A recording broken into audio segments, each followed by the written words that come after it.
Hello तो guys welcome है आप सभी का एपिसोड 42 के ब्रेकडाउन वीडियो में। भाई आज हम करेंगे टेक्नो वेहान के एपिसोड 42 का ब्रेकडाउन। ऐसी चीजें जो आपने तो नोटिस नहीं करी होंगी लेकिन टेक्नो वेहान अपडेट्स ने कर ली। भाई जो हमको एपिसोड के लास्ट में एक बंदा दिखाया गया था, आखिर वो कौन है और क्या रोलेक्स वापस आ चुका है और वो आखिर कौन सा अपना है जिसने माइकल के साथ चीट करा है। भाई देखो बंदा तो खतरनाक है टेक्नो वेहान अपडेट्स, क्योंकि इसने वेहान भाई को ही अपनी वीडियो में बुला लिया। अगर यकीन नहीं होता तो वीडियो के अंत तक जरूर देखना, पता चल जाएगा। वीडियो को स्टार्ट करने से पहले जिसने चैनल को सब्सक्राइब नहीं किया तो कर लो, क्योंकि हम 7K के बहुत ज्यादा क्लोज हैं और आपको इस चैनल पर वेहान भाई के रिलेटेड वीडियो देखने को मिलती हैं। तो ब्रेकडाउन को स्टार्ट करते हैं। तो यहाँ पर जब माइकल टोक्यो स्ट्रीट के अंदर एंटर करता है तो यहाँ पर दो कोबरा गैंग के गार्ड्स खड़े होते हैं। तो ये देख के जो पहली चीज आपके दिमाग में आई होगी कि कोबरा गैंग यहाँ पे क्या कर रही है और इनको पता कैसे चला कि माइकल यहाँ पे आ रहा है। भाई देखो मुझे लगता है कि ये माइकल की लोकेशन ट्रेस कर रहे थे। अगर आपको याद होगा जब डग्गर ने माइकल की कार में GPS ट्रैकर लगाया था तो उसके बाद सब फैंस ने वेहान भाई को अलर्ट कर दिया था कि डग्गर ने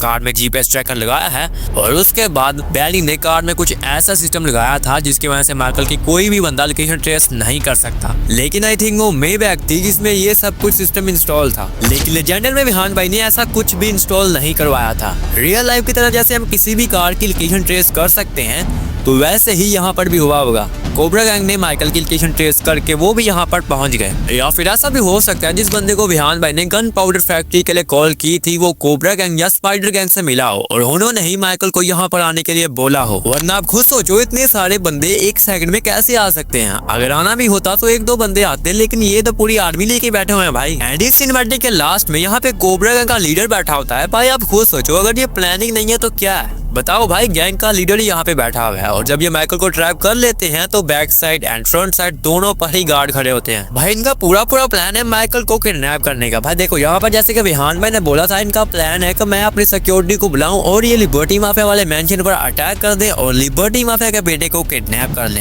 भाई देखो इनका माइकल के साथ लिबर्टी माफिया के बेटे के अलावा और कोई भी सीन नहीं है। वेपन्स का तो दूर दूर तक कोई लेना देना ही नहीं है। इनका मेन टारगेट है लिबर्टी माफिया का बेटा। और माइकल को इतने खतरनाक ट्रैप में इसलिए फंसाया गया था, हर जगह उनके गार्ड से सब वो जगह को ब्लॉक करा गया था जहां से निकलने का रास्ता था। अगर आपको याद होगा जब लास्ट टाइम इन्होंने लिबर्टी माफिया के बेटे को हॉस्पिटल से किडनैप करा था तो इनकी मेन प्रॉब्लम थी इजराइल सिक्योरिटी। और ये बात ये भी अच्छे से जानती हैं कि एक बार ये सिक्योरिटी हाथ में चढ़ गए ना तो इनका मामला खत्म ही समझो फिर। एंड पहले तो बस सिक्योरिटी ही थी लिबर्टी माफिया के बेटे की प्रोटेक्शन के लिए, अब तो माइकल ने इतने सारे वेपन्स, मिसाइल ट्रक्स, गन्स, इतना कुछ लगा दिया है। एंड एक पावरफुल सिक्योरिटी के हाथ में पावरफुल वेपन्स का कोम्बो का नजारा हमको वेहान भाई कई बार दिखा चुके हैं। ओके आई होप आपको समझ लग गई होगी। बाकी आपको क्या लगता है मुझे कमेंट्स में जरूर बताना। ओके अभी हम चलते हैं नेक्स्ट हिडन डिटेल पे। ओके तो यहाँ टोक्यो स्ट्रीट में एक पोस्टर लगा होता है जिसपे लिखा होता है एमुनेशन गन एंड एमो 1999। भाई देखो यार ये थोड़ा अजीब है, मतलब यहाँ पे वेपन्स का क्या काम है। एंड माइकल की फाइट भी स्टार्ट वेपन्स की वजह से हुई थी,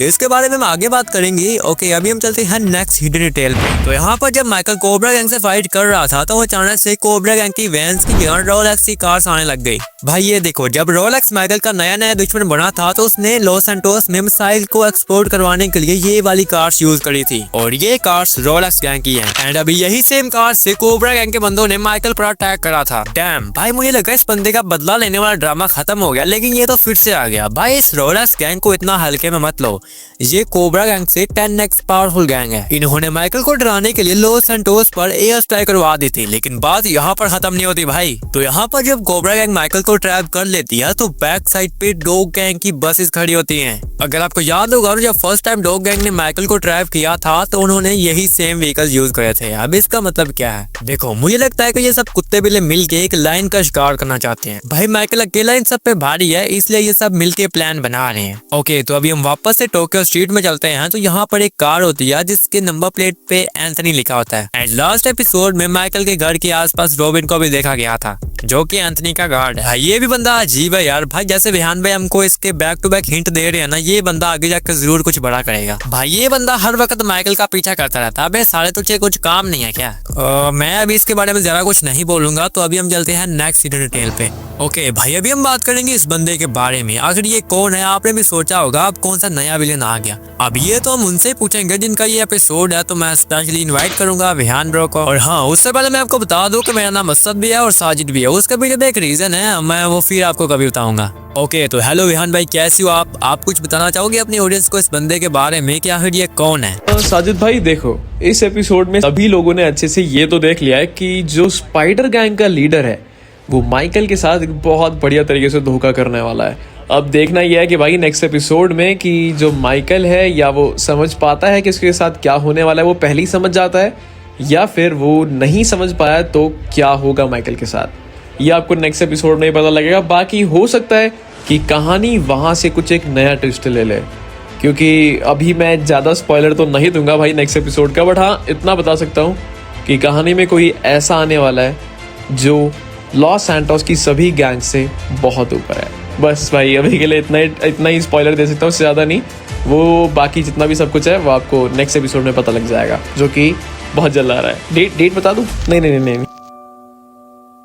ओके तो जैसा कि अभी आपने सुना, विहान भाई ने बोला कि ये बंदा लॉस सैंटोस की सब गैंग से ऊपर है, मतलब सब गैंग से ज्यादा पावरफुल है, और स्पाइडर गैंग भी इस बंदे से मिली हुई है। और मुझे लगता है कि मोटा भाई ने इस बंदे के बारे में ही बोला था कि किसी पर भी ऐसे ट्रस्ट नहीं करना चाहिए।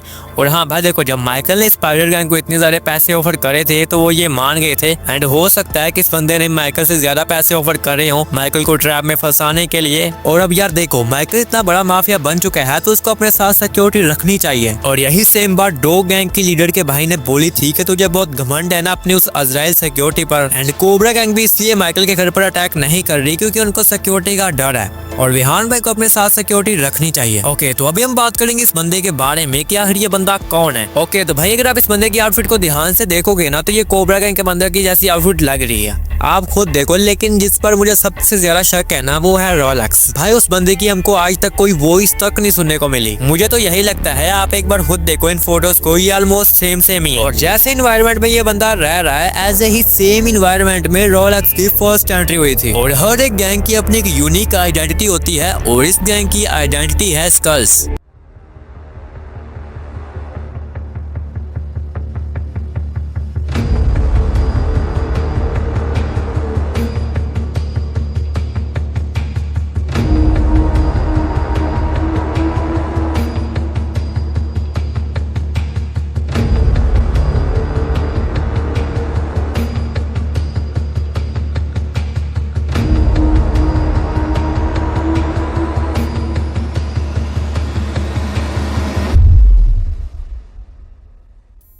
और हमने इसका सबसे ज्यादा रोलेक्स के बेसिस पर ही देखे हैं, और इनका मास्क भी कुछ ऐसा ही है। अगर आप चाहते हो कि मैं हिस्ट्री ऑफ रोलेक्स पे एक प्रॉपर वीडियो बनाऊं तो मुझे कमेंट्स में जरूर बताना। और हाँ, अगर आपको ब्रेकडाउन थोड़ा सा भी शॉकिंग या इंटरेस्टिंग लगा तो भाई प्लीज एक अच्छा सा कमेंट भी कर देना। और जिस टॉपिक पर आपको वीडियो चाहिए तो आप कमेंट में बता भी सकते हो। एंड लास्ट में मैं कुछ भाइयों का नेम भी लेना चाहूंगा जिन्होंने मेरी काफी ज्यादा हेल्प की इस ब्रेकडाउन को बनाने में। फर्स्ट है रेहान ब्रो एंड सेकंड है हितिन bro. Thank you so much guys. बाकी अब हम मिलेंगे इसके नेक्स्ट पार्ट में। इसका नेक्स्ट पार्ट भी बहुत जल्दी आएगा एंड उसमें भी आपको काफ़ी कुछ पता चलेगा। भाई देखो, ये तो कंफर्म हो गया है कि ये बंदा रोलेक्स है। मैंने इसको आपके सारे प्रूफ दिखा दिए एंड अब आप भी देख सकते हो कि ये बंदा रोलेक्स ही है। एंड इसके पार्ट 2 में मिलेंगे, तो मिलते हैं नेक्स्ट वीडियो में। तब तक के लिए बाय गाइस।